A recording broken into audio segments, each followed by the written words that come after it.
Okay guys, today we're going to talk about order of operations. I call it OOO or O cubed, just to be silly.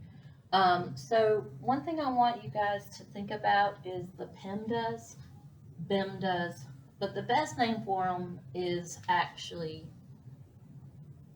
the GIMDAS,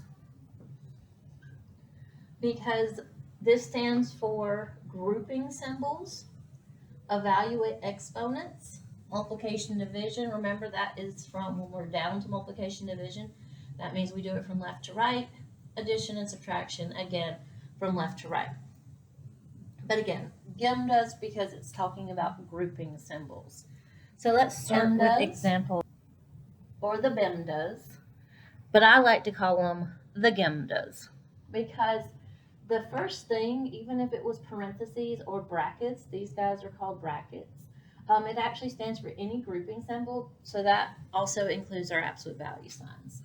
So any grouping symbol we evaluate first, then we're going to evaluate exponents, then we're going to evaluate multiplication and division from left to right, addition and subtraction from left to right. So we're going to come over here to question A, and we're going to get started on this. So the first thing I need to do, according to that, is this group. So I'm going to do 17.0 minus 2 3/10. So here we get a little bit of a review about adding and subtracting decimals. We have to line those decimals up. This becomes a 6. This becomes a 10. That's 7, 4, and 1. And I just bring that decimal straight down.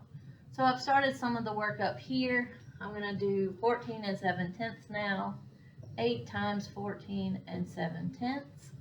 I'm going to go ahead and evaluate that. 8 times 5 is 56. If you didn't remember that, 7 times 7 we remember is 49. Add 7 more and we get 56. 8 times 4, well, 8 times 2 is 16. 16 doubled is 32. Plus that 5 makes it 37, so I'm going to carry this right here, which is a 3. 8 times 1 is 8, plus the 3. Again, 8, 9, 10, 11. Sometimes I like to put dots to count out my addition. So I get a 1 and a 1. I have one place behind the decimal here, none here, so I'm going to move my decimal over just one place. So I get the answer 117 6/10. That is the only time you should use and in mathematics, is if you are saying it because of a decimal.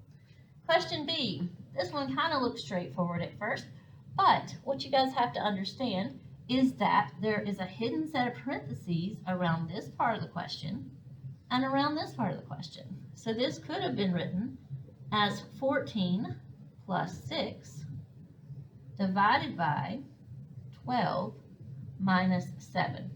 But those would have to have the set of parentheses in it. Otherwise, the division would happen before the addition or subtraction. So now, just remember, these had hidden parentheses. So 14 plus 6 is 20. 12 minus 7 is 5. And 20 divided by 5 is 4. So the answer there is 4. Everyone okay with that? Let's say this right here, instead of saying this, it said 7 minus 12. So this is 7 minus 12. That would mean this is a negative 5, and then I would have a negative quotient. But make sure you understand I changed the question a little bit to get that negative quotient. Okay, up next, we have this intimidating looking question that has both brackets and parentheses. So I'm going to have to look at this as a sub-problem for a second. And if this is just 36 minus 13 plus 9, in parentheses, I would need to do 13 plus 9. So as I come down here, you can change these to parentheses again if you want to, or you can leave them as brackets. 13 plus 9 is 22. And then I'm also going to make sure I bring down my times 5.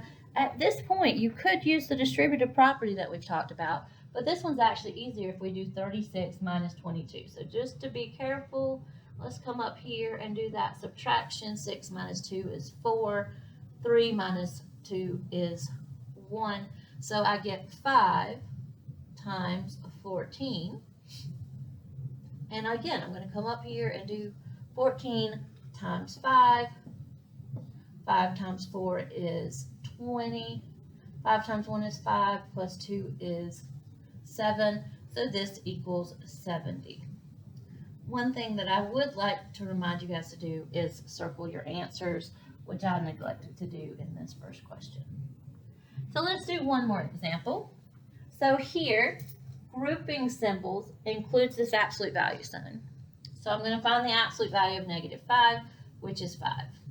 I'm going to also just go ahead and put that dot in the 6. 8 minus 9 is -1. I'm going to go ahead and keep parentheses around that -1 just because I want you guys to understand it's adding a -1. So this dot, that dot was up in this question also, and I forgot to mention it. This is another way to represent multiplication. The X is a thing of the past because we're going to be talking more about algebra, and the X is going to be used to represent variables. So now I've gotten rid of my grouping symbols. I don't have any exponents, so we're going to move on to multiplication and division. So 5 times 6 is 30 plus my -1. So this is, if you guys still need to, you can do the T-chart. -1 goes here, 30 goes here. They're in the opposite sides, so we subtract and get 29. The bigger absolute value was in the positive side, so it gets to stay positive 29. I can see that my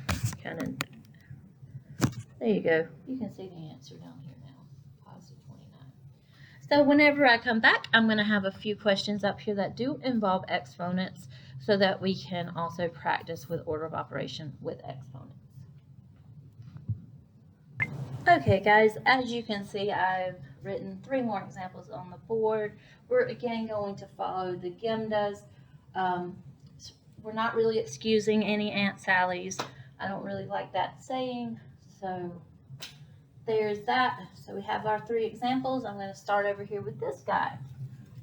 Remember, this set of parentheses is not a grouping symbol. It is just there so you guys remember that we're adding -3 to the 4th power. So I'm going to start here, and I'm going to just bring down my 9. I'm going to bring down my 6. I need to evaluate the 8 minus 5, and I get 3. And then I'm going to go ahead and also evaluate this -3 to the 4th power. So I'm going to write this out. Again, what comes into play here, since this -3 is in parentheses, that negative sign is actually included in the base. So I'm going to do -3 times -3 times -3 times -3. So since it is an even amount of negatives, that product's going to end up as a positive. So I know that -3 times -3 is 9, times -3 is what? 27. So let's just not try to do the 27 times 3 in our head. 27 times 3. 3 times 7 is 21. 3 times 2 is 6, plus 2 is 8. So here I get an 81. So that's where I am. So we've got rid of the grouping symbols. We've gotten rid of the exponents. So the next thing I need to get rid of is multiplication and division from left to right. So now I have the 9 still hanging out here. 6 times 3 is 18 plus 81. So I'm bringing down my question. 9 minus 18 is -9 plus 81. And -9 plus 81 is 72. And I know I didn't show myself using the T-chart or anything, but hopefully we're getting in control of those integer rules. So here, let's read the question first and understand what it's saying. I have 2 times 5 minus 3. The 5 minus 3 is to the 2nd power, plus 6 to the second power. So again, I have to do my grouping symbols first. So I'm going to do 2. 5 minus 3 is 2 to the second power plus 6 to the second power. So now I need to do my exponents. So this is going to be 2 times, this is 2 times 2. 2 times 2 is 4. This is expanded out as 6 times 6. 6 times 6 is 36. If you start confusing this dot as a decimal place, then just continue to use those parentheses to indicate multiplication. If a number is right next to a set of parentheses, just like up here, we could have used the distributive property. That would have been perfectly fine. 2 times 4 is 8 plus 36. So 36, 37, 38, 39, 40, 41, 42, 43, 44. So again, 36 plus 8. I start at 36, 37, 38, 39, 40, 41, 42, 43, 44.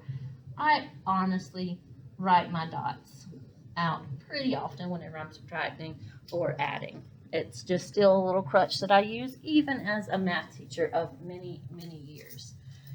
So here is this question. I have negative 5 to the second plus 8 times the absolute value of negative 1 plus negative 3. Again, this set of parentheses is not a grouping symbol. It's just there to make sure you understand what this is talking about. So again, this is going back to those exponents that were kind of funky before. This is actually negative 1 times 5 times 5 to evaluate that negative 5 squared. Unlike up here to where the grouping symbol made that negative stick with the 3, here there is no grouping symbol, so 5 times 5 is 25, but we still have to multiply by negative 1, so negative 5 squared is negative 25.